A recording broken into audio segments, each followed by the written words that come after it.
शिवसेना युपीटीच्या जिल्हा प्रमुखांची आज बैठक आदित्य ठाकरे यांच्या उपस्थितीमध्ये बैठक पार पडणार। मुंबईतील शिवसेना भवनामध्ये जिल्हा प्रमुखांची बैठक दुपारी 2 वाजता बैठक होणार। मतीन पटेलची एसआयटी कडून तब्बल 8 तास चौकशी। मतीनवर निदा खानला आश्रय दिल्याचा आरोप। एसआयटी प्रमुख संदीप मिटके यांच्याकडून मतीनची चौकशी।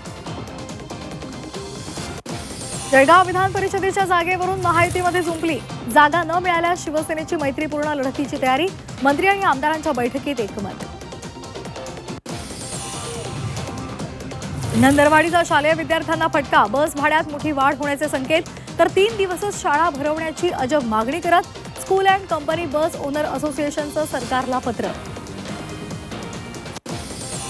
शालेय साहित्य 20 ते 25% महागलं। आर्थिक गणित जुळवण्यासाठी पालकांची कसरत। शालेय साहित्याच्या किमती मोठ्या प्रमाणात वाढलेल्या आहेत आणि त्यामुळे पालकांवर खर्चाचा बोजा पडलाय। इंधन दरवाढी विरोधात काँग्रेस आक्रमक। काँग्रेस आजपासून राज्यामध्ये आंदोलन करणार। इंधन दरवाढी मागे घेण्याची काँग्रेसची मागणी। राज्यामध्ये कांद्या दराचा मुद्दा आता तापलेला आहे। नाशिकच्या चांदवडमध्ये आज महाविकास आघाडीचं आंदोलन। कांद्याला प्रति किलो 25 रुपये दर आणि 15 रुपये अनुदान देण्याची मागणी। सरकारचा कांदा उत्पादकांना काहीसा दिलासा। नाफेडकडून कांदा खरेदी दरात 345 रुपयांची वाढ। नाफेड आता 1580 प्रति क्विंटल दरानं कांदा घेणार।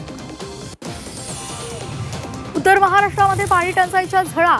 नाशिक, धुळे, नंदुरबार आणि जळगावमध्ये पाणी टंचाई। अहिल्यानगर जिल्ह्यामध्ये टँकरद्वारे पाणी पुरवठा। नाशिक जिल्ह्याचा पाणी प्रश्न सर्वाधिक गंभीर। नाशिक जिल्ह्यातील ग्रामीण भागात पाणी टंचाई। 354 गावांमध्ये पाणी टंचाईची गंभीर स्थिती। 2,12,000 लोकांना पाणी टंचाईचा फटका। गावातील विहिरी, बोअरवेल आणि जलस्रोत आटले। टँकरच्या मागणीमध्ये दिवसेंदिवस वाढ। राज्यभरात मान्सूनपूर्व पावसाच्या सरी। मराठवाड्यासह मध्य महाराष्ट्रामधील काही भागात वादळी वाऱ्यासह पावसाची हजेरी। तर पावसामुळे शेती पिकांचं मोठं नुकसान।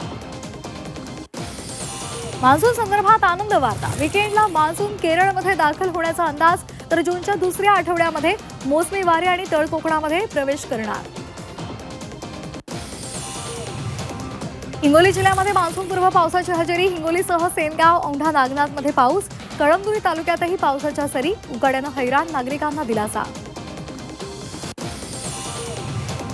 छत्रपती संभाजीनगरात वादळी वाऱ्यासह जोरदार पाऊस। वादळी वाऱ्यामुळे घरावरचे पत्रे उडाले। नागरिकांची तारांबळ। झाडाच्या फांद्या तुटल्यामुळे अडथळा। विदर्भातील उष्णतेची लाट कायम। विदर्भातील काही जिल्ह्यांसाठी उष्णतेचा रेड अलर्ट जारी। ब्रह्मपुरीमध्ये सोमवारी 47.6 अंश सेल्सिअस इतक्या तापमानाची नोंद।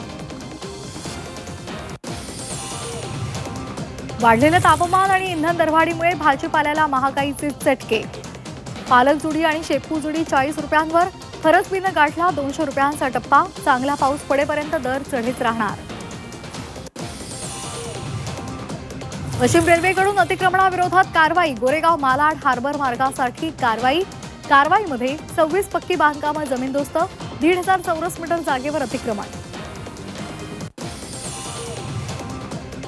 लसीकरणाच्या दुसऱ्या डोस नंतर बाळाचा मृत्यू। बाळ मृत्यू प्रकरणात लसीकरणाची पडताळणी होणार।